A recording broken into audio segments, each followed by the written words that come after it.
第一课，父亲角色的认识。有句玩笑说，妈妈决定你今天吃什么，爸爸决定你能不能吃得起。这句话虽然夸张，但也反映了父亲在家庭中不可忽视的角色。一个称职的父亲，不仅仅是养家糊口，更是家庭的精神支柱和方向灯塔。杰米在小学4年级的一次家长会上，看到别的孩子爸爸坐在台下听老师讲话，忍不住偷偷问妈妈：我们家爸爸怎么总是没空来？妈妈苦笑着回答：他要赚钱啊，这样你才能上兴趣班，吃你爱吃的披萨。直到高中，杰米才明白，父亲的缺席并不是因为不爱他，而是因为他太爱这个家。然而，那些年来，他的心中始终有个遗憾：如果爸爸能多抱抱我，多问问我的感受，或许我不会在同学面前羡慕别人。这一点告诉我们，父亲的角色不仅仅是赚钱，还是与孩子情感连结的关键力量。进入21世纪后，父亲的角色发生了翻天覆地的变化。过去，父亲的主要责任是经济支柱，而今天，父亲还需要兼顾情感的陪伴者和孩子成长的导师。挑战来了，如何在高压的工作中平衡家庭需求呢？俊明是一位科技公司的工程师，日常工作繁忙，常常带着笔电回家继续加班。他的儿子乐乐刚上幼儿园，每次俊明想陪儿子玩时，都被最后一封工作邮件拖住了。有一天，乐乐气冲冲地对妈妈说：爸爸的手机比我重要。这句话让俊明惊醒，他开始反思如何在忙碌中抽出时间让孩子知道自己被爱。于是，俊明改变了策略，每晚睡前，他关掉手机，专心和乐乐讲故事，甚至用乐乐的玩具一起模拟情境剧。那段时间，我的工作效率更高，因为我告诉自己，时间必须有限，才能给家人。俊明说道。这种对角色的重新定位，让他和孩子的关系越来越亲密。如果说母亲是柔情的港湾，那父亲就是开阔的海洋。父亲的言行会成为孩子看世界的第一扇窗。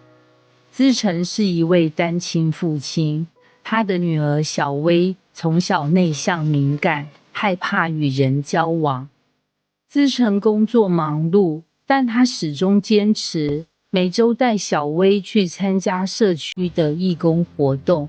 有一次，两人被分配到同一组，负责分发物资给需要帮助的人。资诚耐心地指导小薇如何与陌生人交流，并鼓励她说：你可以的，试试看。起初，小薇总是退缩，但资诚没有批评，而是一次次示范，给她信心。几个月后，小薇已经能够自信地和陌生人聊天，甚至还主动参加学校的主持比赛。她说：因为爸爸让我相信，只要努力就可以克服恐惧。这个故事提醒我们，父亲不仅影响孩子的性格，也塑造他们面对挑战时的态度。社区曾经举办过一次爸爸挑战赛，要求父亲们与孩子搭档，完成一系列体力和智力游戏。克强是一位传统型父亲，平时严肃，喜欢用我说了算的方式和孩子相处。对于参赛，他心里不以为然，觉得这种活动小题大做。然而他的儿子孟宇很期待，央求了半天才把克强拉去报名。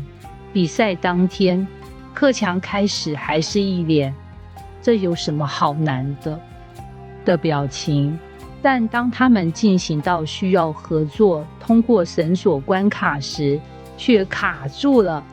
孟宇害怕的不敢走，克强急着直喊：快点过来啊！孟宇眼泪直流，根本不敢动。这时候旁边的一对父子让克强意识到自己的问题。那位父亲缓缓蹲下，用鼓励的语气对孩子说：别怕，我就在这里，我们一步一步来，好吗？孩子在爸爸的陪伴下，勇敢地完成了挑战。这幕让克强愣住了，他意识到自己缺乏的不是能力，而是耐心和对孩子感受的理解。回家后，克强第一次放下身段，和孟宇道歉。他承诺以后不再只是命令，而是用陪伴代替权威。这场比赛不仅让孟宇收获了勇气，也让克强重新认识了自己的角色。结语：父亲是一生的功课，父亲的角色没有标准答案，但每位父亲都有机会用心去扮演。孩子不需要完美的父亲，他们需要的是愿意学习、愿意陪伴的父亲。父亲是家庭的根，扎得稳，孩子才能长得高。